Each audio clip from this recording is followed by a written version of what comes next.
Hit Stump.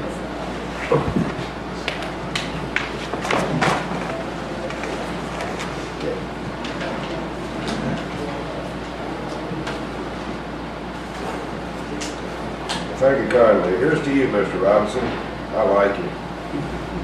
I like anybody that's not fearful of giving their opinions about where they stand. And I'll use all my power to make sure you're always able to do that. And where we may part ways is when you or anybody else wants to stifle the opinion of others. And that's when I want to use all my power to rectify that state. So I'd say, grow some skin. Don't take helpful input personally. A little louder, please, we can't hear you back here. And repeal your no business, I do not wish to hear rule, please. And while you're at it, the $35 an hour for FOIA request, that's not supposed to be a money grab.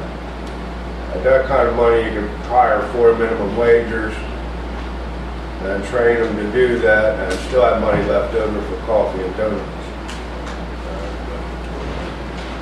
As for dismissing the Ethics Commission for your own interpretation, that's not going to look good on your business card.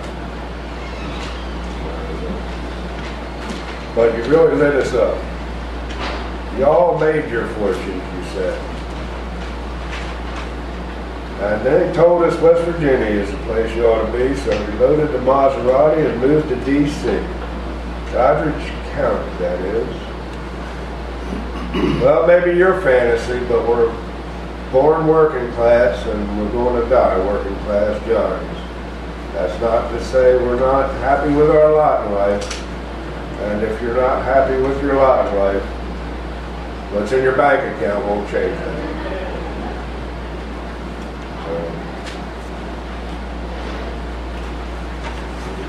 That's that part. And personally, I'm not so much concerned about the filling man camps and diners as the ones that fill the prisons. However, what all these groups have in common, they're not the ones who vote for and build your schools, our libraries, our parks, our firehouses. We do. They don't teach our children, nurse our sick, open local businesses, serve the military, farm the land, or help our neighbors. We do. And I don't know when it became cheap land buyers against cheap mineral buyers. It just doesn't make sense to me. But as far as lifelong residency, after 30, 40, 50 years, we have children and grandchildren that are definitely lifelong residents. And the commission's been searching for funding to fix the local roads. I hope you received the Guernsey County rumor that they faxed to you a couple weeks ago. That's a road use maintenance agreement in Guernsey County, Ohio, where their commission, after the study by their engineering department, proposed and passed a mandatory road use maintenance agreement required for all gas and oil companies who plan to do business in the county. It's before they do anything, they must sign the agreement. The agreement requires all oil and gas operators to post bond or surety of $300,000 per mile for each road they intend to use, and $100,000 for each bridge. And that's when you're posting bond, that's not a costly amount. And that's not a money grab. That's just the commission or the state road department doesn't make anything off of that. It's just to assure that the money's there for road use maintenance. And they did it. I think we can do it too.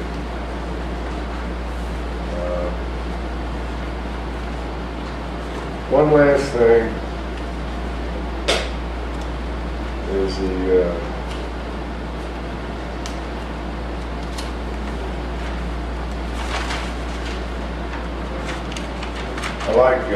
I like the commission to do something proactive for the children. It seems to be kind of a reactionary commission that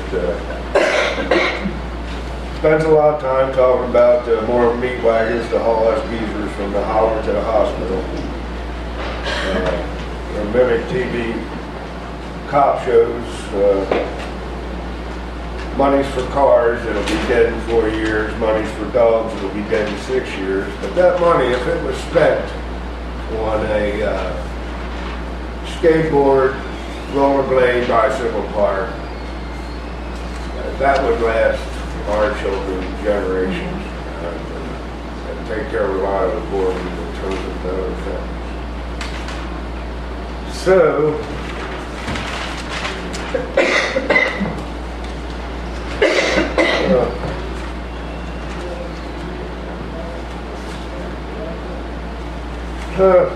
in closing, all right, with all that crap, please stop by anytime. The coffee's on. Everyone wishes to do the right thing. Let's work together. Thank you. Can I respond? Yeah. Okay. As far as you're saying that I dismissed the Ethics Commission, all I did was liken that to a decision by the Ethics Commission that was sent to the Dodge County Commission. And I read what it said, that it was referring to hiring of a floodplain manager and his ownership of oil and gas. Mm-hmm. As you will recall, the Ethics Commission advised Mr. Wellings to resign because of that reason. Yeah. And so we had two applicants. They had both had ownership. So we requested information from the Ethics Committee. Okay. The decision was that we could hire this gentleman or someone with ownership in oil and gas, as long as that person, or surface either, as long as that person recused himself when an issue came before them that was related to that property. I understand. Okay. I likened that, I mean, this was a floodplain manager that we were talking about. We sit on the floodplain appeals board. My point is, what's the difference? Well, that's your interpretation. You're taking a ruling about a floodplain manager and applying it loosely to yourself. And that's a little bit apples and oranges. If you want to call that dismissing, then I guess it's tit for tat. But I don't call that dismissing. I call it deductive reasoning. But I understand. But as to the you all comments, once again, pardon? Take a minute. I don't have to take a minute. Once again, you all gave that, or got upset because in a meeting I asked how many people wanted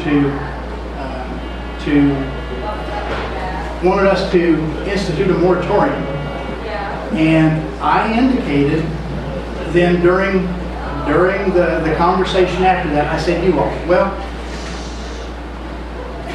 there are people that took umbrage to that. I understand. yeah, there are people. Let's get past that. Okay, so I decided to try and point out to You did a heck of a job. That's okay.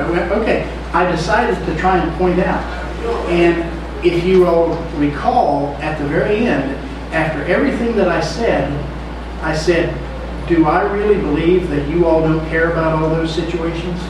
You recall me saying that? Yeah. Okay, and what did I say? Well, that was after you laid it all out. Well, Now you said you didn't necessarily believe that. maybe you do necessarily believe it, but who knows? You already laid it all out, so I mean, It was to say examples. what I said, don't take it with any meaning now. Well, I obviously, It's too late. I obviously touch a lot of people by saying that, and it was to bring out the one-sided approach. And there are many people in this county, and there are many opinions. And I still believe that there's more people in this county that believe the way I believe than other people. And you can call them you all if you want to. Well, yeah.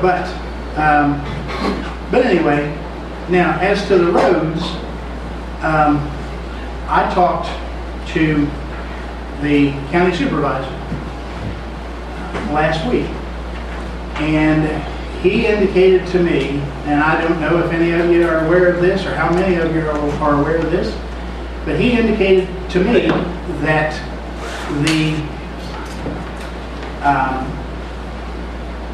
the state had a mandate to all counties in the state that whenever the weather was okay to do so, that I don't know whether they call it the pothole express or pothole, whatever the terminology that the state, but they mandated that they had to be out fixing potholes, and that they don't have the option of saying, okay, today we've got a situation because of a flood.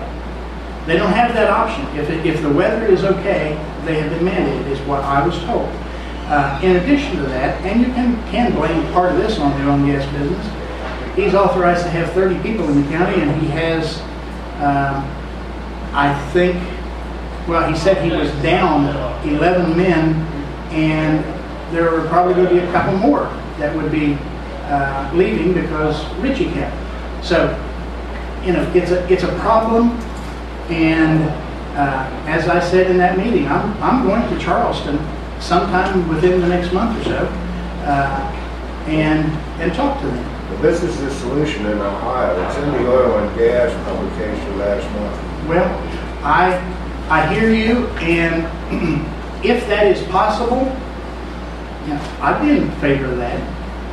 As I said the other day, I don't look for any special treatment for the oil and gas companies. I expect them to obey laws. Now, as to the putting money into skateboard parks, that's probably a good idea. Okay. Would you consider being part of that, pushing that, trying to help it? Okay, go ahead and start working on that. Now, you know, we will have to, you know, if we give any money, it will have to come before the commission. I can't say on my own, but you know, come with a proposal. We'll hear you. Thank you. Is that it? Yep, that's it. Thank you.